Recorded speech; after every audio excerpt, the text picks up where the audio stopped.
কত দাম এটার? 60 কয়? আপনি কত চাইছেন? 65। সুপ্রিয় দর্শক আসসালামু আলাইকুম। উত্তরবঙ্গের ঐতিহ্যবাহী আমবাড়ি হাট থেকে স্বাগত নিয়ে শুরু করছে আজকের প্রতিবেদন। সামনে দেখছেন ফ্রিজিয়ান ও ক্রস জাতের সার বাছুর। তো এই বাছুরগুলো কী দামে ক্রয় বিক্রয় চলছে আমরা সেই তথ্যই দেব। আশা করি ভিডিও শেষ পর্যন্ত সাথেই থাকবেন। শুরুতে আমরা একটা বাছুর দেখছি, মাশাআল্লাহ বেশ সুন্দর বাছুরটা, আমরা এটা সম্পর্কে শুনবো।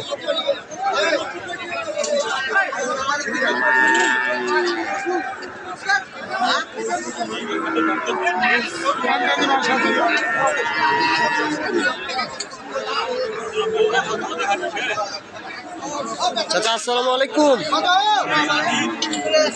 এই বাচ্চাটা কত দাম প্রথমটা?